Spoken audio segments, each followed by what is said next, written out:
Assalamualaikum semuanya. Apa kabar kalian? Semoga dalam keadaan sehat dan dilancarkan rezekinya oleh Allah. Amin ya robbal alamin. Dikisahkan pada suatu hari Abu Nawas sedang berjalan-jalan di pasar. Ia melihat sebuah kios kecil dengan papan bertuliskan tukang servis radio, dijamin beres, jika tidak uang kembali. Abu Nawas berhenti sejenak, membaca tulisan itu dengan seksama, lalu tersenyum lebar. Ia berpikir untuk menguji keahlian tukang servis tersebut.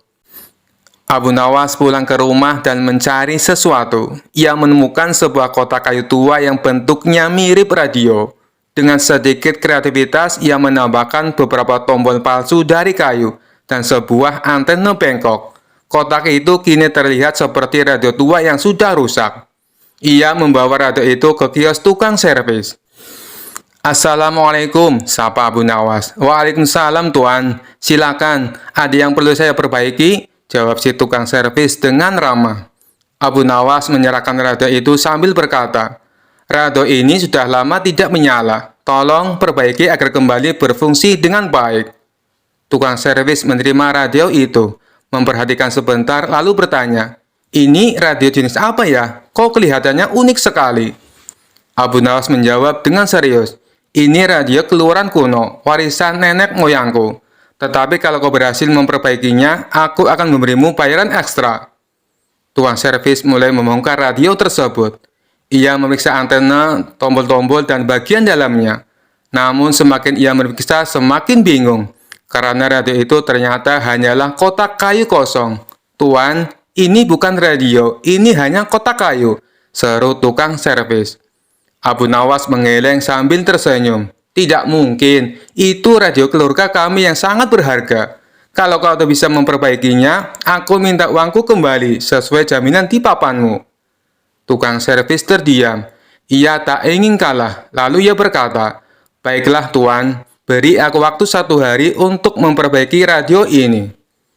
Keesokan harinya, Abu Nawas datang kembali.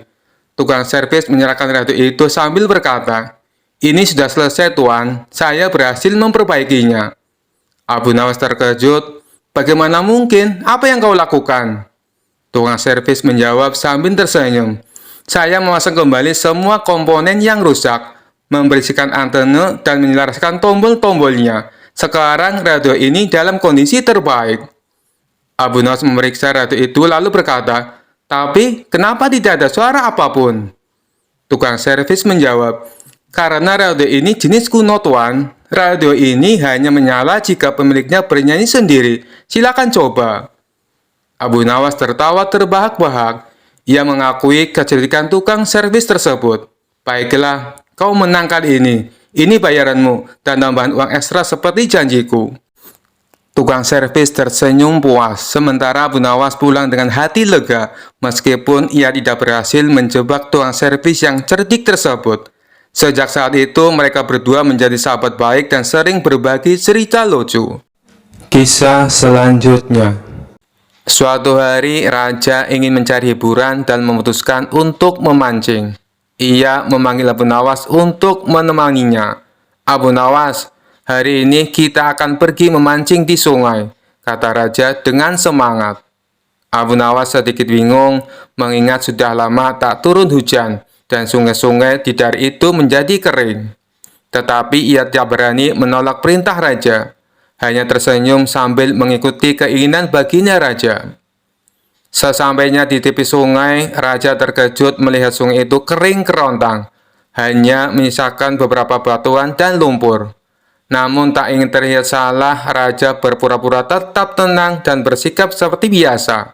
Baiklah Abu Nawas, kita mulai memancing di sini. Abu Nawas yang sudah ingin tertawa menahan dirinya. Ia kemudian berkata dengan nada serius, Baginda, ikan-ikan di sini sangat pemalu.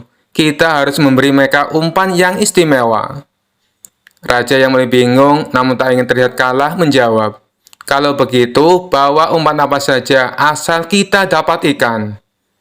Abu Nawas pun mencari-cari sesuatu, lalu meletakkan sebuah batu besar di ujung pancing raja. Ini umpan terbaik baginda. Ikan-ikan di sungai ini sangat menyukai batu. Raja mulai mengangkat alis. Ikan yang menyukai batu. Tapi karena gengsi, ia tetap melanjutkan memancing sambil duduk penuh kesabaran, melemparkan pancingan berbatu ke sungai yang kering kerontang itu. Setelah beberapa saat, Raja merasa aneh karena tak ada tanda-tanda ikan. Abu Nawas, kemana ikannya? Aku tak merasakan tarikan sedikit pun. Abu Nawas menentawanya lagi dan berkata dengan wajah serius, Baginda, saya rasa ikan-ikan di sungai ini sedang pergi piknik ke sungai sebelah. Maklum, air di sini sudah kering. Raja terdiam sejenak, lalu tersenyum menyadari kekonyolannya sendiri. Ia mulai tertawa keras sambil memukul-mukul punggung Abu Nawas. Abu Nawas, kau sungguh pintar menghiburku. Lain kali kita pastikan sungainya penuh air dulu ya. Abu Nawas mengangguk sambil tersenyum. Dalam hati ia merasa lega karena berhasil membuat Raja tertawa dengan pertolongan memancing yang tak akan pernah terlupakan. Kisah selanjutnya. Suatu malam, Abu Nawas tidur dengan pulas setelah seharian bekerja keras memecahkan teka-teki yang diberikan oleh sang raja. Namun di tengah tidurnya, Abu Nawas mengalami mimpi aneh dan luar biasa. Ia bermimpi tentang hari kiamat. Dalam mimpinya, Abu Nawas terbangun di tengah gurun luas. Langit gelap, gemuruh keras terdengar di mana-mana, dan orang-orang berlarian panik. Abu Nawas bingung, ia melihat sekeliling dan bertanya-tanya, apa yang terjadi di sini? Mengapa semua orang tampak sangat ketakutan? Tiba-tiba seorang malaikat besar muncul di hadapannya dengan suara lantang berkata, Abu Nawas, ini hari kiamat. Semua manusia akan diadili hari ini. Abu Nawas yang biasanya tenang mendadak gemetar. Apa? Kiamat? Jadi ini akhirnya waktu di mana semua dosa diperhitungkan, katanya dengan suara lirih. Malaikat itu mengangguk, benar Abu Nawas, dan sekarang giliranmu untuk diadili, katanya dengan tegas. Abu Nawas langsung pucat. Dalam hatinya, ia tahu bahwa hidupnya penuh dengan akal-akal cerdik dan trik-trik kocak. Dengan penuh rasa takut, ia berbisik, aduh, bagaimana ini? Apa aku bisa lolos dari pengadilan ini? Lalu ia melihat orang-orang berbaris panjang menunggu giliran mereka diadili. Di barisan depan ada seorang saudagar kaya yang pernah ia kenal. Saudagar itu datang dengan membawa kereta penuh emas dan perhiasan. Tetapi malaikat pengadil hanya menggelengkan kepala, dan saudagar itu pun dibawa ke tempat yang gelap dan suram. Kemudian datanglah seorang alim ulama dengan buku tebal yang berisi segala amal baiknya. Namun, malaikat pengadil masih saja menggelengkan kepala. Ulama itu pun dibawa pergi. Melihat itu, Abu Nawas semakin panik. Wah, kalau mereka saja tidak lolos, bagaimana dengan aku? Aku tidak punya emas, dan amalanku, ya kebanyakan penuh dengan trik cerdik, gumamnya. Akhirnya, giliran Abu Nawas tiba. Dengan gemetar, ia berjalan maju di hadapan malaikat pengadil. Malaikat itu membuka buku catatan amal Abu Nawas dan mulai membaca. Tiba-tiba, malaikat itu berhenti, tersenyum kecil dan berkata, Abu Nawas, ada yang aneh di sini. Dalam catatan amalmu, tertulis bahwa kau pernah menipu raja berkali-kali, membuat orang-orang tertawa dengan kecerdikanmu, dan selalu menemukan cara licik untuk lolos dari masalah. Apakah itu benar? Abu Nawas dengan senyum canggung menjawab, iya, hamba akui, tapi semua itu dilakukan dengan niat baik, supaya orang-orang senang dan tertawa, tidak untuk menyakiti. Malaikat itu tertawa kecil dan berkata, baiklah, karena kau mengakuinya, aku akan bertanya satu hal terakhir. Apa yang akan kau lakukan jika kau diberi kesempatan untuk lolos dari pengadilan ini? Abu Nawas berpikir cepat dan tiba-tiba ide cerdiknya muncul. Dengan penuh percaya diri, ia menjawab, hamba akan melakukan hal yang sama. Tapi kali ini hamba akan menipu nyamuk dan lalat-lalat yang nakal yang suka mengganggu manusia, bukan raja atau rakyatnya. Malaikat itu tertawa terbahak-bahak mendengar jawaban Abu Nawas yang begitu konyol. Abu Nawas, Kau memang selalu punya jawaban yang tak terduga. Tapi sayang, tak ada lagi nyamuk atau lalat di akhirat. Abu Nawas yang sudah mulai rileks menjawab dengan gaya santai. Kalau begitu, mungkin hamba bisa membuka kursus kecerdikan di sini untuk membantu orang-orang menghadapi situasi sulit dengan cerdik. Malaikat itu tak bisa menahan tawa lagi. Abu Nawas, meskipun ini hari pengadilan, kau berhasil membuat kami tertawa. Kau memang licik, tapi niatmu baik. Karena itu kami putuskan, kau lolos hari ini. Tapi ingat, jangan lagi menipu di akhirat. Abu Nawas tersenyum lebar dan membungkuk hormat. Terima kasih. Hamba janji akan hidup lebih cerdik lagi. Maksud hamba lebih baik lagi di sini. Tiba-tiba Abu Nawas terbangun dari tidurnya dengan kaget. Ia menyeka keringat di dahinya dan bergumam. Wah, untung itu cuma mimpi. Kalau benar-benar hari kiamat tadi, aku pasti sudah kena masalah besar. Kisah selanjutnya.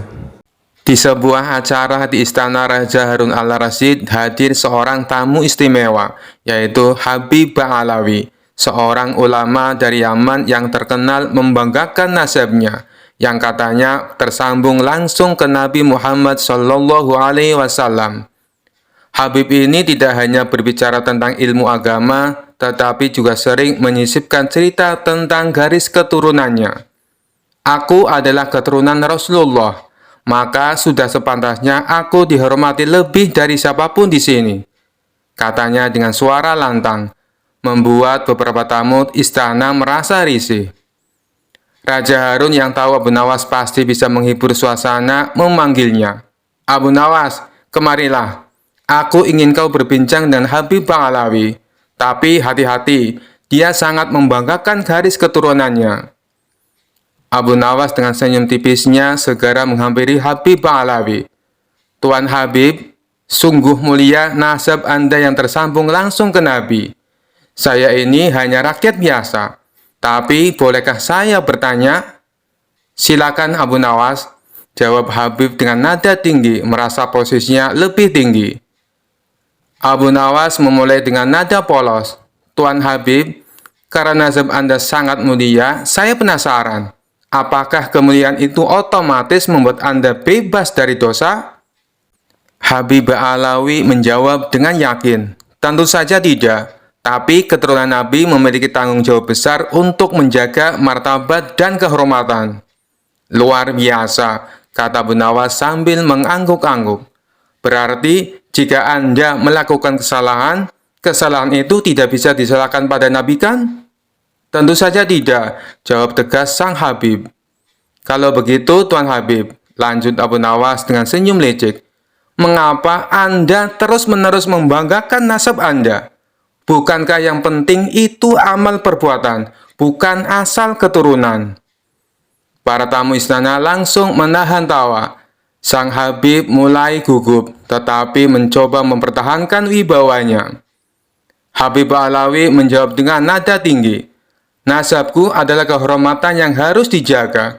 Kau Abu Nawas tidak tahu betapa sulitnya menjadi keturunan Nabi.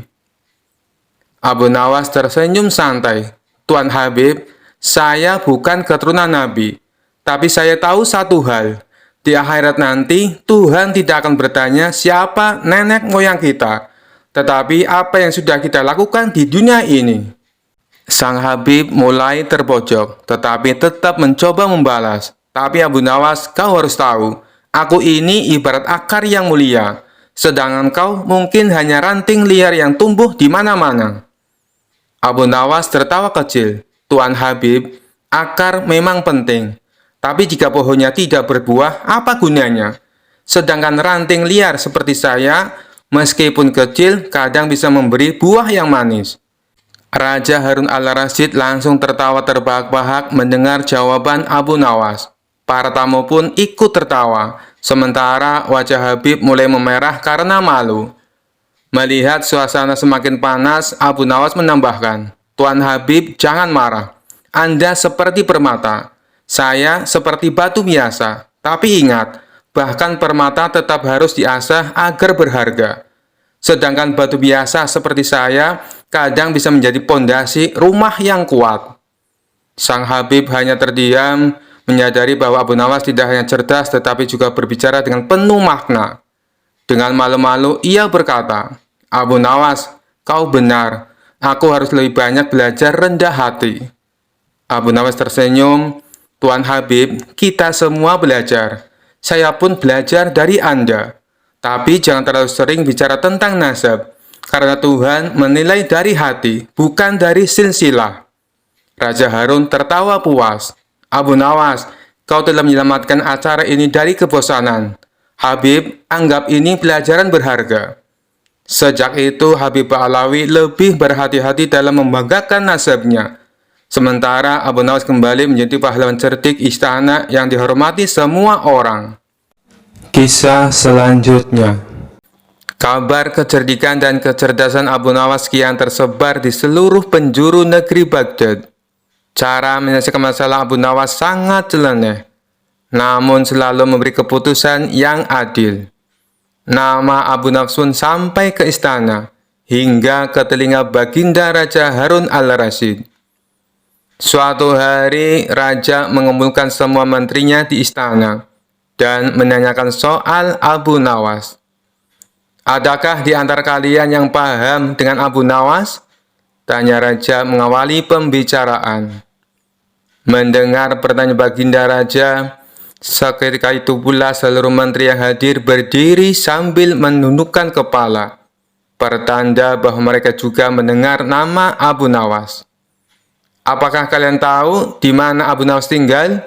tanya Baginda Raja lagi. Kemudian salah satu menteri maju dan mengungkapkan bahwa dirinya tahu di mana Abu Nawas tinggal. "Hamba tahu tempat tinggal Abu Nawas, wahai Paduka yang mulia," kata menteri tersebut. Saat itu juga rasa penasaran Baginda Raja ingin mengetahui sosok Abu Nawas kian besar. Dia kemudian memerintahkan pengawal mempersiapkan kuda menuju rumah Abu Nawas. Rombongan raja berangkat dan membuat heboh para tetangga di sekitar rumah Abu Nawas. Sementara Abu Nawas sendiri masih terlihat santai di dalam rumahnya, dengan handuk masih melilit karena mau mandi. Tidak lama kemudian, pengawal kerajaan beserta raja datang. Abu Nawas langsung melilitkan handuk di kepalanya, layaknya sorban. Melihat penampilan Abu Nawas yang nyeleneh, membuat raja tidak bisa menahan tawa. "Siapa kamu?" tanya raja kepada Abu Nawas. Kemudian salah satu pengawal kerajaan berbisik kepada raja bahwa orang itulah yang bernama Abu Nawas.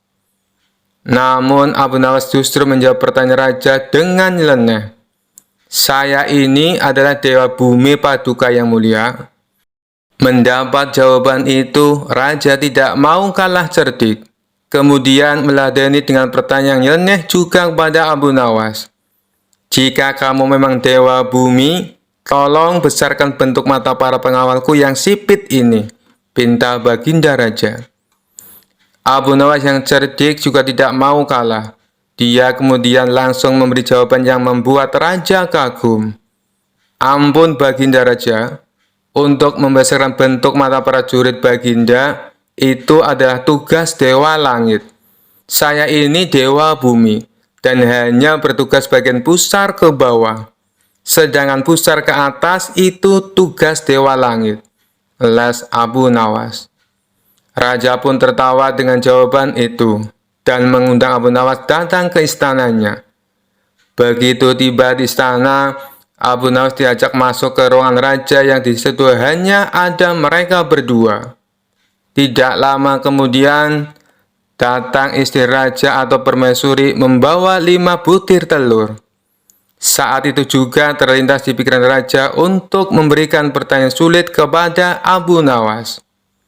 "Hei Abu Nawas, tolong bagi 5 butir telur ini kepada 3 orang secara adil tapi tanpa dipecah," tantang Baginda Raja. Tentu saja perintah itu membuat Abu Nawas harus berpikir keras.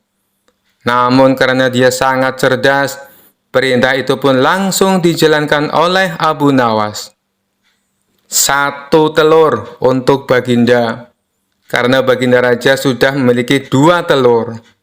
Kemudian 1 telur untuk hamba, karena hamba juga sudah punya 2 telur. Dan yang terakhir untuk permaisuri 3 telur, karena beliau sama sekali tidak punya telur, kata Abu Nawas. Sejenak Baginda Raja terdiam. Ia masih bingung dengan maksud jawaban Abu Nawas. Tidak lama kemudian, Raja menyadari maksud ucapan Abu Nawas. Dia pun langsung tertawa terbahak-bahak bersama sang permaisuri. Kamu memang cerdas, Abu Nawas. Ini ada hadiah untukmu, karena kau telah berhasil membuat kami terhibur, ujar Baginda Raja.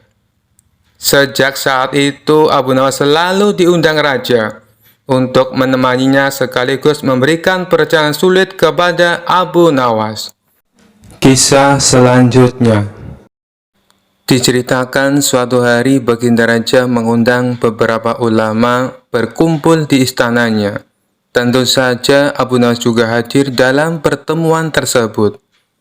Tujuan Baginda Raja mengundang mereka untuk membahas tentang berbagai masalah hukum agama. Dengan begitu, beliau tetap bisa menimba ilmu tanpa harus meninggalkan istananya. Ulama fikih menyampaikan keilmuannya seputar halal haram dalam hukum agama Islam. Ulama tauhid menyampaikan keilmuannya seputar keesaan Allah Subhanahu wa Ta'ala beserta kekuasaannya yang meliputi alam semesta. Begitu juga dengan ulama yang lainnya. Setelah masing-masing ulama menyampaikan ilmu sesuai bidangnya, tibalah giliran Abu Nawas. Dikarenakan bingung harus menyampaikan apa, Abu Nawas pun berkata, "Ampun Paduka yang mulia, apa yang ingin Paduka dengar dari hamba? Hamba rasa para ulama ini sudah menyampaikan semuanya." "Kalau menurutmu demikian, baiklah. Berarti sekarang waktunya untuk tanya jawab," ucap Baginda Raja. "Abu Nawas, apa yang kau ketahui tentang rezeki?" tanya Baginda Raja. "Kita semua pasti meyakini bahwa rezeki datangnya dari Allah Subhanahu wa Ta'ala. Sebagaimana dalam firman-Nya, tidak ada suatu binatang melata pun di bumi, melainkan Allah lah yang memberi rezekinya," jelas Abu Nawas. "Rezeki itu bisa datang dari mana saja, Paduka. Kita sebagai manusia cukup bertawakal dengan benar. Niscaya rezeki akan datang kepada kita. Lakukan yang menjadi bagianmu. Selanjutnya, biarkan Allah yang mengurus lainnya." Ini berdasarkan hadis Nabi yang berbunyi, "Andai kalian bertawakal kepada Allah sebenar-benar tawakal, niscaya Allah akan berikan rezeki kepada kalian. Sebagaimana Dia memberikan rezeki kepada burung yang pergi dalam keadaan lapar, lalu pulang dalam keadaan kenyang," papar Abu Nawas. Ternyata pandangan Abu Nawas mengenai rezeki tidak sama dengan para ulama yang hadir. "Wahai Abu Nawas, seandainya seekor burung tidak keluar dari sangkarnya, bagaimana mungkin ia akan mendapatkan rezeki?" tanya salah satu ulama. "Untuk mendapatkan rezeki dibutuhkan usaha dan kerja keras, Abu Nawas. Rezeki itu tidak datang sendiri, melainkan harus dicari dan didapatkan melalui sebuah usaha," timpal ulama yang lain. Tapi Abu Nawas bersikukuh dengan pendapatnya, sehingga terjadilah sedikit perdebatan di antara mereka. Tidak ingin debat berkepanjangan, Abu Nawas lalu berkata, "Begini saja, besok kita berkumpul lagi di sini. Buktikan pendapat kalian di hadapan Paduka Raja." Para ulama pun sepakat dengan tawaran Abu Nawas tersebut.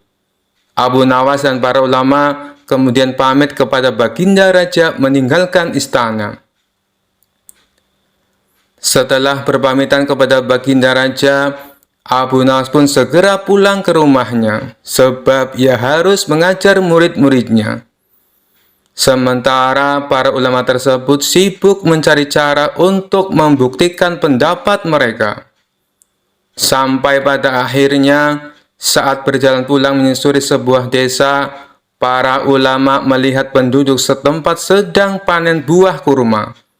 Kemudian, terbesitlah niatan untuk membantu warga.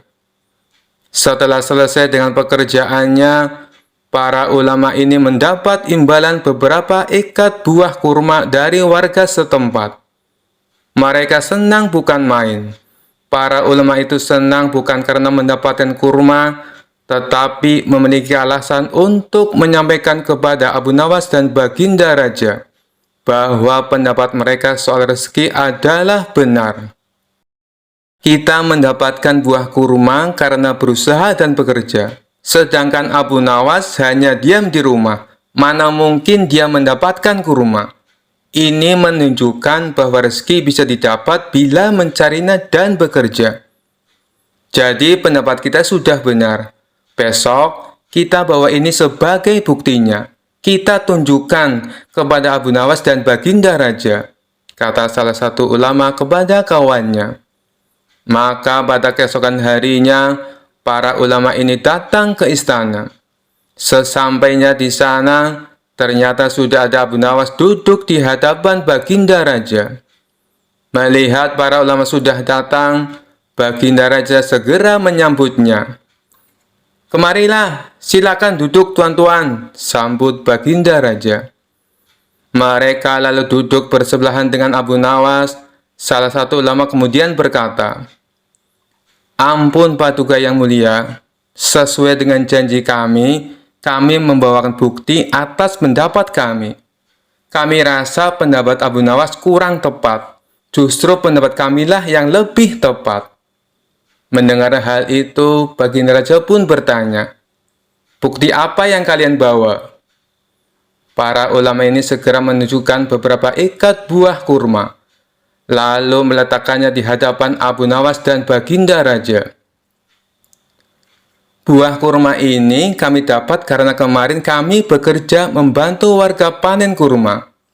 Jadi, mengenai pendapat Abu Nawas yang mengatakan seseorang cukup bertawakal dengan benar, nanti rezeki akan datang sendiri, kami rasa pendapat tersebut kurang tepat Paduka. Pendapat kamilah yang lebih tepat, karena rezeki itu harus dicari. Seandainya kami tidak bekerja membantu warga, kurma ini tentu tidak akan sampai di tangan kami. Sedangkan Abu Nawas kemarin hanya berdiam diri di rumah. Apakah Abu Nawas mendapat kurma seperti kami? Tentu saja tidak Paduka, karena kemarin Abu Nawas tidak bekerja," kata ulama menjelaskan. "Yang kalian katakan itu benar sekali. Aku sependapat dengan kalian," sahut Baginda Raja. "Bagaimana denganmu Abu Nawas? Apakah kamu masih membantahnya?" tanya Baginda Raja. Mendengar hal itu, Abu Nawas hanya tersenyum seraya mengambil kurma dan mencicipinya. Kemudian ia berkata, "Kemarin aku memang hanya di rumah seharian, karena aku harus mengerjakan tugasku sebagai guru, yaitu mengajar murid-muridku. Hari ini, saat kalian bercerita tentang kurma, tiba-tiba saya jadi kepengin. Alhamdulillah, kalian datang bukan hanya membawa ceritanya, tapi juga buah kurmanya untukku. Bukankah ini juga bagian dari rezeki yang datang tanpa sebab? Seperti yang hamba ucapkan dulu Paduka, cukup dengan tawakal yang benar kepada Allah. Niscaya Allah akan berikan rezeki. Lakukan yang menjadi tugasmu. Selanjutnya, biarkan Allah yang mengurus lainnya. Hamba melakukan tugas sebagai guru. Lalu Allah mengirim kalian membawakan kurma untukku," ucap Abu Nawas tidak mau kalah. Mendengar penjelasan Abu Nawas, para ulama pun langsung tertawa satu sama lain. "Kamu memang cerdik Abu Nawas," puji Baginda Raja. Sementara para ulama ini meskipun berbeda pendapat, tidak saling menyalahkan dan membenarkan pendapatnya sendiri. Begitulah indahnya Islam, apabila saling menghormati perbedaan pendapat. Kisah selanjutnya. Abu Nawas dikenal suka menolong, tapi ada saja orang yang tidak suka dengan sosok cerdas dan humoris ini. Sebut saja Abu Jahal. Entah kenapa dia sangat membenci Abu Nawas. Abu Jahal selalu mencari celah untuk memfitnah Abu Nawas, tapi selalu gagal. Tentu saja hal ini membuatnya makin membenci Abu Nawas. Sampai suatu ketika Abu Jahal mempunyai rencana yang licik. Dia hendak menjebak Abu Nawas, supaya namanya menjadi buruk di mata masyarakat. Esok harinya Abu Jahal mulai mengatur strategi. Ia pergi ke pasar untuk membeli sandal. Sandal yang ia beli sama persis dengan kepunyaan Abu Nawas. Abu Jahal juga membayar orang suruhan untuk mengambil keledainya sendiri pada malam hari. Setelah malam tiba, Abu Jahal mulai menjalankan aksinya. Dia sengaja menaruh keledainya di depan rumah dan meletakkan sandal yang sama persis dengan sandal Abu Nawas di halaman rumahnya. Tidak lama kemudian, datanglah orang bayaran Abu Jahal untuk mengambil keledai di depan rumahnya. Setelah orang bayarannya sudah benar-benar menghilang, Abu Jahal mendadak berteriak, "Maling, maling, keledaiku dicuri maling!" Teriak Abu Jahal pura-pura panik. Sontak teriakan Abu Jahal mengundang perhatian para tetangganya. Mereka lalu berduyun-duyun mendatangi rumah Abu Jahal. "Ada apa Abu Jahal?" tanya salah satu tetangganya. "Keledaiku dicuri maling, tapi malingnya sempat aku pergoki," jawab Abu Jahal. "Kamu berhasil mengenal wajahnya Abu Jahal?" tanya tetangga yang lain. "Enggak sih, karena waktu aku memergoki, malingnya langsung panik dan lari terbirit-birit sampai meninggalkan sandalnya," kata Abu Jahal sambil menunjukkan sandal di halamannya. "Loh, ini kok seperti sandal Abu Nawas? Tapi masa iya sih Abu Nawas mencuri keledaimu?" ujar tetangganya tidak percaya. "Ya, namanya orang lagi khilaf, apapun pasti dilakukannya. Apalagi sekarang Abu Nawas sudah lama tidak diberi hadiah baginda raja. Pastinya dia tidak punya uang lagi untuk beli makanan," ucap Abu Jahal memprovokasi. Akibat hasutan Abu Jahal ini, para warga mulai tersulut emosinya. Abu Nawas yang sedang asik tidur di rumahnya langsung dipaksa dan diarak warga menuju istana. "Ada apa ini? Apa yang kalian lakukan?" tanya Abu Nawas bingung. "Sudah, kamu diam saja. Kamu harus mempertanggungjawabkan perbuatanmu," tegas Abu Jahal. Dalam hati Abu Jahal berkata, "Kali ini aku berhasil menjebakmu Abu Nawas." Ia pun tersenyum jahat kepada Abu Nawas. Setibanya di istana, baginda raja kaget. Ada rombongan warga datang. Terlebih lagi di situ ada Abu Nawas dengan kondisi tangan terikat. "Ada apa ini? Kenapa malam-malam datang kemari?" tanya baginda raja. "Ampun Paduka yang mulia, hamba mau melaporkan keledai hamba dicuri Abu Nawas," jawab Abu Jahal. Abu Nawas yang mendengar pengaduan Abu Jahal hanya terdiam. Ia menunggu saat yang tepat untuk membongkar kedok Abu Jahal. "Memangnya kamu punya buktinya Abu Jahal?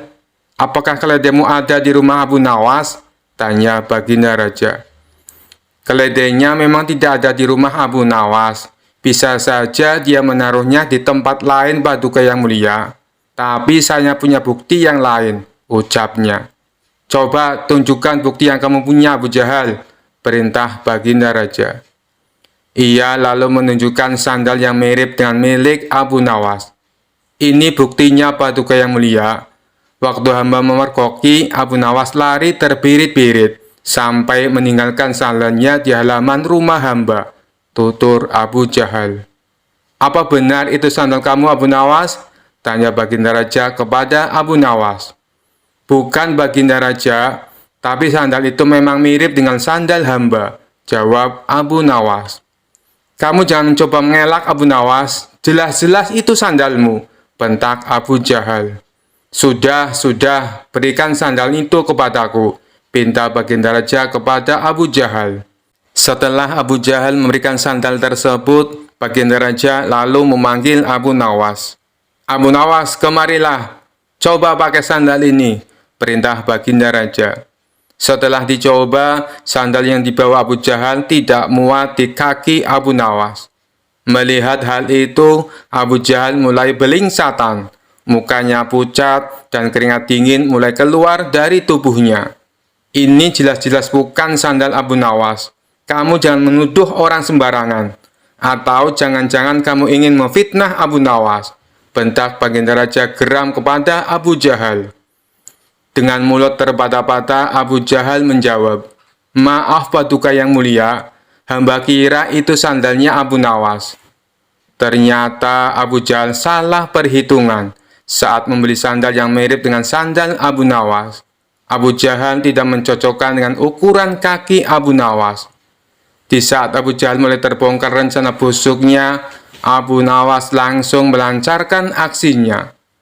Begini Paduka yang mulia, sebenarnya Abu Jahal sudah berulang kali mencoba berbuat jahat, tapi rencananya selalu bisa hamba gagalkan, ungkap Abu Nawas. Perkataan Abu Nawas ini juga dibenarkan oleh para warga. Benar baginda, benar apa yang dikatakan Abu Nawas. Kami sungguh sangat menyesal dan kecewa, karena kali ini kami termakan hasutan Abu Jahal. Kami minta maaf Abu Nawas, ucap para warga. Abu Nawas pun memaafkannya, karena pada dasarnya mereka hanya termakan hasutan Abu Jahal. Sementara Abu Jahal langsung dimasukkan ke penjara atas perbuatan yang dilakukan. Kisah selanjutnya dikisahkan pada suatu waktu baginda Raja Harun al-Rasyid sangat gundah hatinya. Seperti biasa, dirinya ingin sosok Abu Nawas hadir di istana untuk menghibur hati sang raja. Namun setelah beberapa kali dipanggil, Abu Nawas belum juga menampakkan batang hidungnya. Entah kenapa. Setelah lama berpikir, akhirnya baginda raja menemukan cara agar Abu Nawas bisa hadir di istana kerajaan. Raja menyuruh 3 orang prajurit untuk pergi ke rumah Abu Nawas agar buang air besar di tempat tidurnya. "Pengawal, pergilah ke rumah Abu Nawas dan beraklah di tempat tidurnya. Dan kalau kalian berhasil, maka masing-masing akan kuberikan uang 1000 dirham," titah baginda raja. "Daulat Paduka," jawab ketiga pengawal itu secara bersamaan. Sementara itu, duduk di sebelahnya ada Kipati yang mendengar obrolan rajanya dengan ketiga pengawal itu. Karena tugas yang diberikan kepada 3 anak buahnya yang agak aneh, Kipati memberanikan diri untuk bertanya kepada sang raja. "Maaf Paduka, bukankah tugas yang diberikan itu tampak aneh dan menghina?" tanya sang patih. "Memang benar. Tapi itulah siasatku agar Abu Nawas segera hadir ke istana," jawab baginda raja. "Apakah gerangan rencana baginda?" tanya patih. "Nanti kamu akan segera mengetahuinya. Dan sekarang kamu ikutilah ketiga anak buahmu itu, dan intailah mereka, dan sampaikan kepada Abu Nawas. Bila dia berhasil menggagalkan tugas pengawalnya, maka Abu Nawas akan aku beri uang 3000 dirham. Dan sekaligus ia boleh memukul utusanku itu," titah baginda raja. Utusan tiba di rumah Abu Nawas. Dengan perasaan yang masih bingung, sang patih segera melaksanakan perintah raja. Dia segera berkemas dan menuju ke rumah Abu Nawas. Tidak berapa lama kemudian, utusan baginda raja sudah tiba di depan pintu rumah Abu Nawas. "Kami diutus oleh baginda raja untuk buang air besar di tempat tidurmu. Karena ini perintah raja, kamu tidak boleh menolak," kata salah satu utusan itu. "Saya sama sekali tidak keberatan. Silakan saja kalau kalian mampu melaksanakan perintah raja," jawab Abu Nawas dengan santainya. "Betul?" tanya utusan raja. "Iya, silakan saja," sahut Abu Nawas. Abu Nawas mengawasi orang-orang itu beranjak ke tempat tidurnya dengan geram. "Berak di tempat tidurku, betul-betul kelewatan," gumam Abu Nawas dalam hati. Abu Nawas memutar otaknya bagaimana caranya agar para utusan itu mengurungkan niatnya. Setelah berpikir beberapa saat, Abu Nawas akhirnya menemukan cara untuk menggagalkan tugas para utusan itu. Pada saat para utusan itu hendak bersiap-siap buang air besar, mendadak Abu Nawas berkata dari balik jendela kamar, "Hai para utusan raja, ada yang lupa saya sampaikan kepada kalian," kata Abu Nawas. "Apa itu?" tanya salah satu utusan raja. "Saya ingatkan, supaya kalian jangan melebihi perintah baginda raja. Jika kalian melanggar, saya akan pukul kalian dengan sebuah pentungan besar. Dan setelah itu saya akan laporkan kepada baginda bahwa kalian melanggar perintahnya," jawab Abu Nawas dengan serius. Dengan cekatan, Abu Nawas segera mengambil sebatang kayu besar yang ada di dapur rumahnya. Bahkan kini Abu Nawas sudah mengambil pentungan kayu besar itu. "Hei, apa maksudmu tadi Abu Nawas?" tanya salah satu utusan. "Ingat, perintah raja hanya buang air besar saja dan tidak boleh lebih dari itu," jawab Abu Nawas. "Iya, benar," jawab utusan itu. "Aku ulangi lagi, hanya buang air besar saja, tidak boleh lebih. Ingat, tidak boleh kencing, tidak boleh buka celana, tidak boleh cebok, hanya buang air besar saja," tegas Abu Nawas dengan seriusnya. "Mana mungkin, itu tidak mungkin. Kami juga harus buka celana dan kencing," jawab salah satu utusan. "Aku akan pukul kalian sekeras-kerasnya jika kalian melanggar perintah raja," sahut Abu Nawas.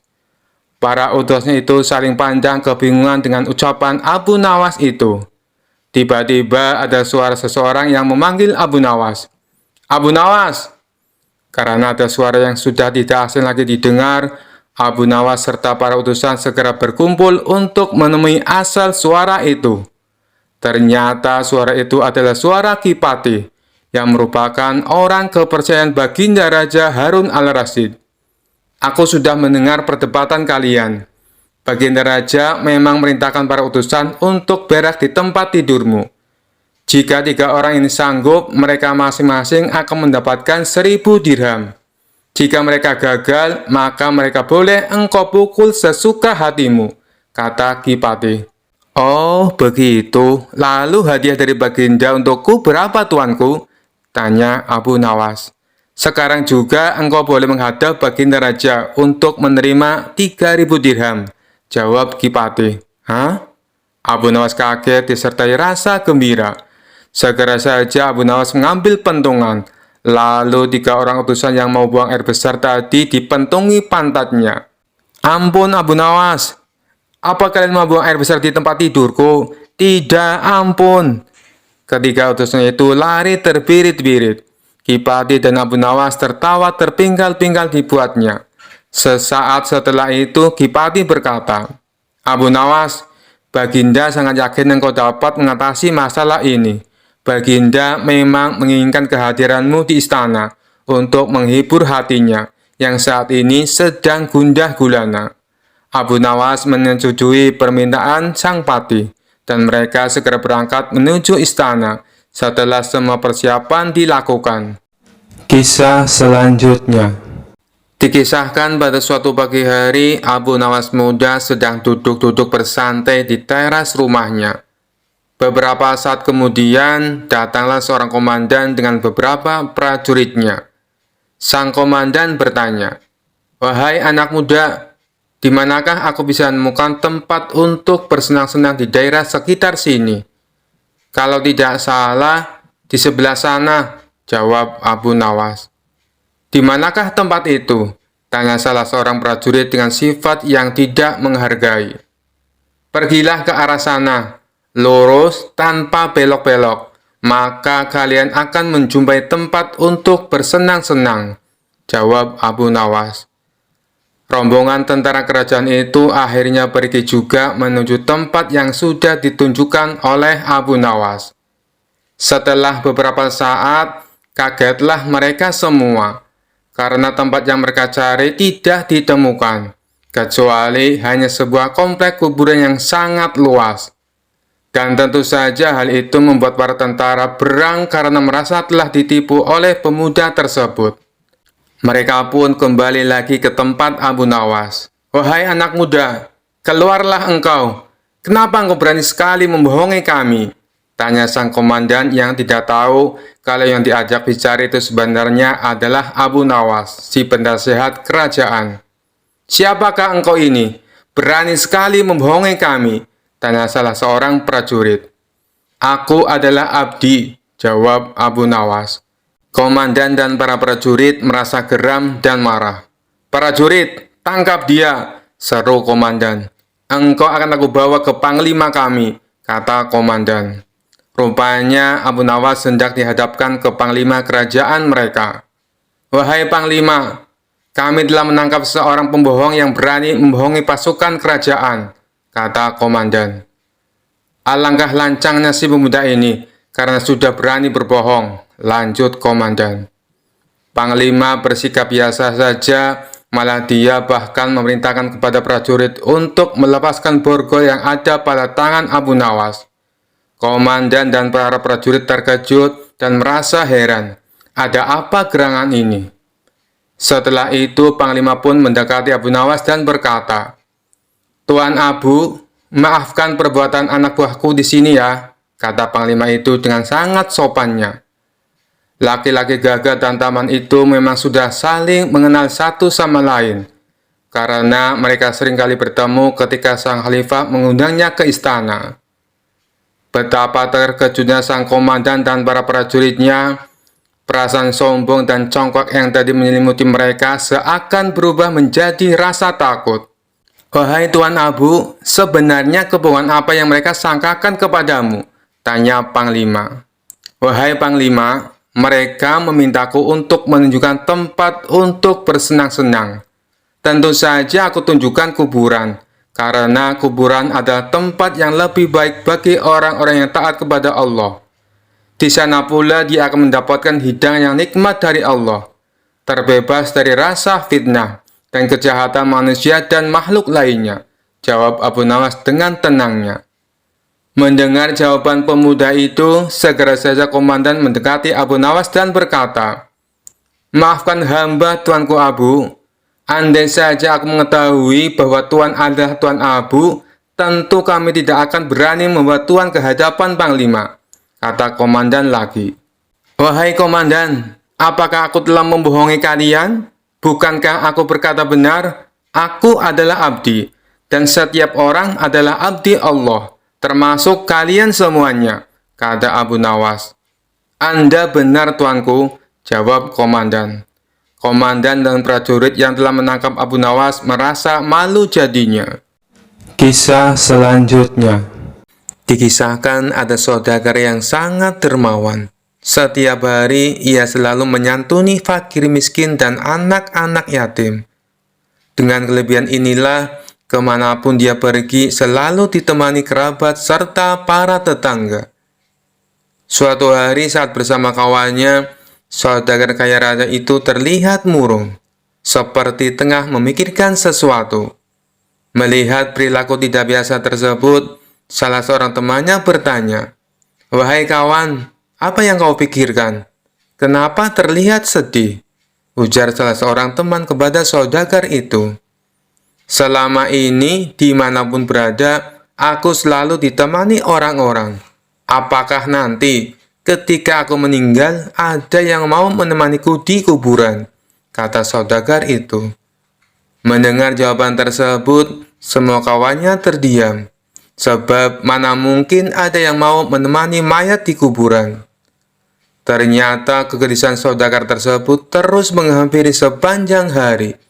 Akhirnya dia menulis surat wasiat.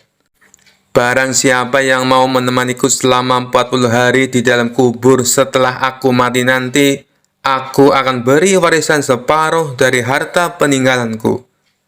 Lalu ditanyakan hal itu kepada anak-anaknya untuk menjaganya di dalam kubur nanti. "Mana mungkin kami sanggup menjaga ayah, karena saat itu ayah sudah menjadi mayat," ujar anak-anak saudagar yang menolak permintaan itu. Keesokan harinya, si saudagar memanggil semua kerabat yang terdiri dari kakak dan adiknya. Namun, Lagi-lagi permainan dia ditolak karena dianggap tidak wajar.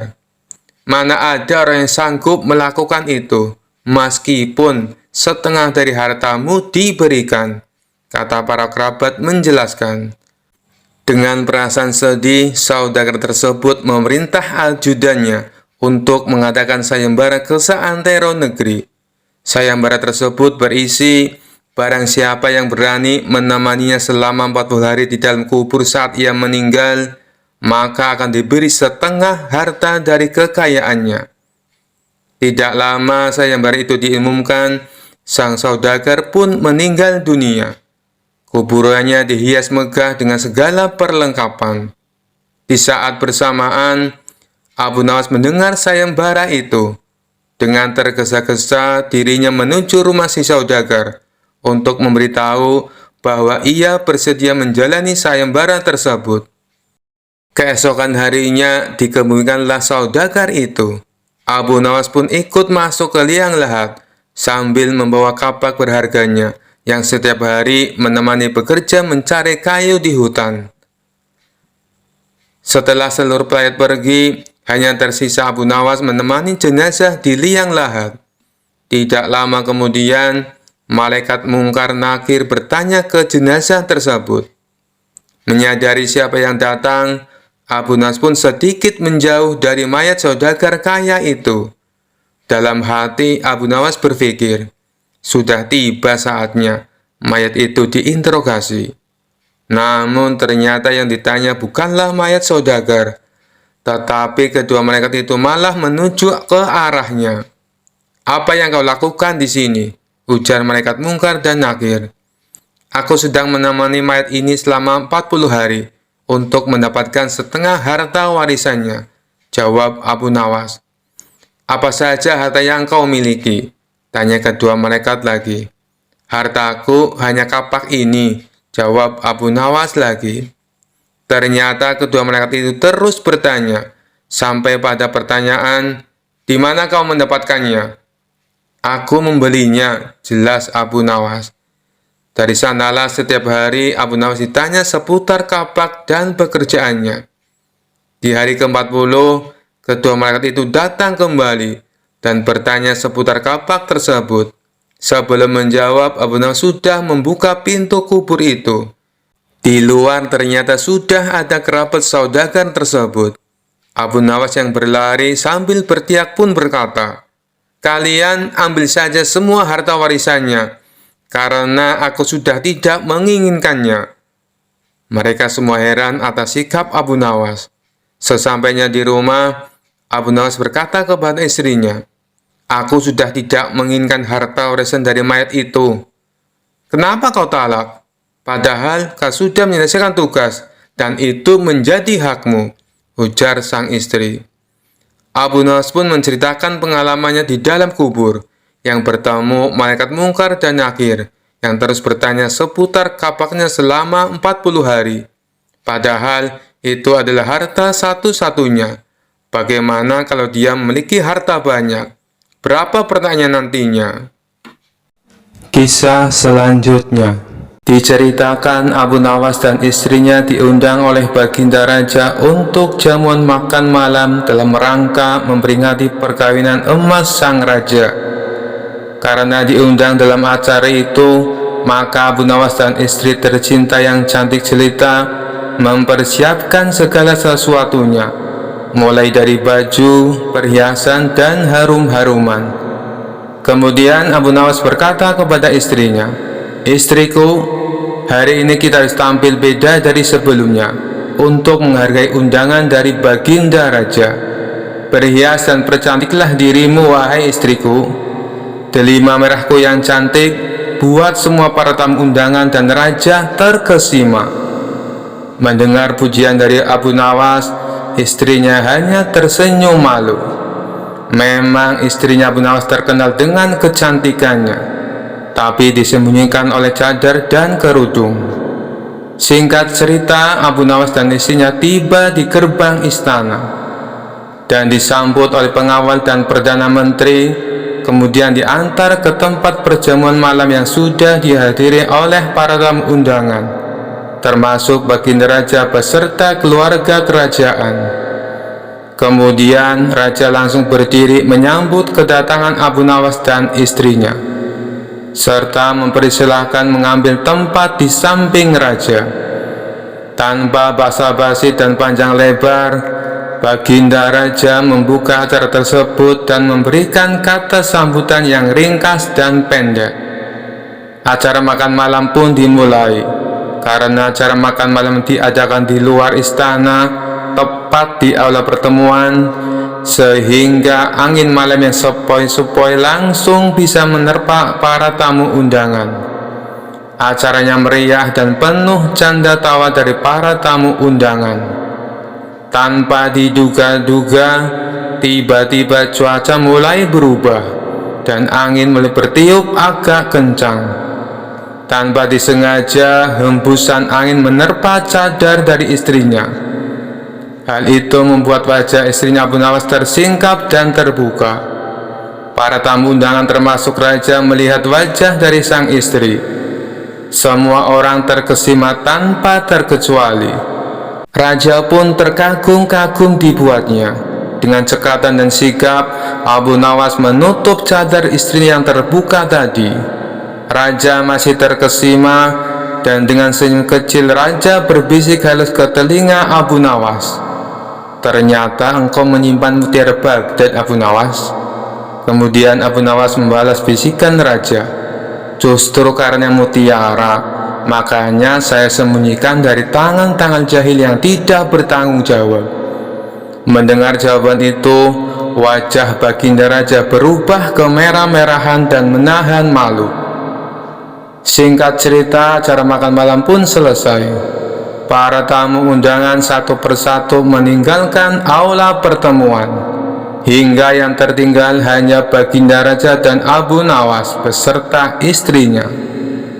Kemudian Abu Nawas pun pamit kepada raja, tapi langkahnya ditahan oleh baginda raja karena ada yang mau dibicarakan dengan Abu Nawas. Abu Nawas mencium gelagat aneh dari sang raja. Setelah berbicara sebentar dengan sang raja, Abu Nawas pun pamit. Sesampainya di rumah, Abu Nawas menceritakan hal tersebut kepada istrinya. Isi dari pembicaraan tadi, raja ingin berkunjung ke rumah Abu Nawas. Istrinya pun menangkap pembicaraan suaminya tersebut dengan melihat dari gaya bicaranya. Dalam hati Abu Nawas agak resah dan bingung, karena raja ternyata menaksir istrinya, meskipun raja tidak mengucapkan secara langsung. Kemudian Abu Nawas berunding dengan istrinya cara menghadapi sikap raja yang agak doyan kawin ini. Setelah lama mencari jalan keluarnya, akhirnya Abu Nawas menemukan ide cemerlang untuk memberikan pelajaran kepada sang raja. Abu Nawas pun menceritakan idenya tersebut kepada istrinya. Singkat cerita, akhirnya hari yang dinanti pun telah tiba. Raja berkunjung ke rumah Abu Nawas ditemani beberapa pengawal dan menteri. Abu Nawas pun menyambut kedatangan raja dengan senyum-senyum. Kemudian mempersilakan duduk dan mencicipi makanan. Raja kagum dengan hidangan yang disajikan oleh Abu Nawas karena bentuk kue yang indah-indah dan cantik-cantik. Abu Nawas pun mempersilakan raja dan tamu yang lainnya untuk mencicipi kue yang telah disajikan. Raja dengan lahapnya menyantap makanan, mulai dari bentuk yang biasa sampai bentuk yang luar biasa. Apa saja yang melihatnya pasti akan menjamah dan mencicipinya. Ketika asik-asiknya raja menikmati kue tersebut, ada yang aneh dari kue tersebut. Raja pun memanggil Abu Nawas dan bertanya, "Hai Abu Nawas, dari bahan apa engkau buat kue ini? Rasanya hampir sama semua, padahal ada banyak kue dan bentuknya pun cantik-cantik."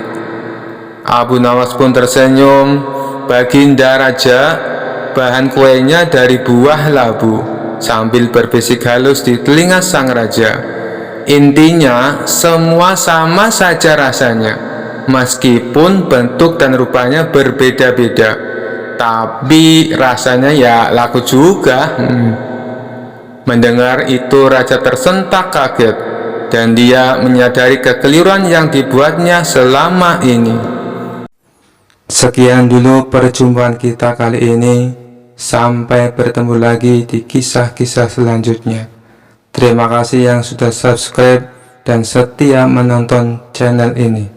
Wassalamualaikum warahmatullahi wabarakatuh.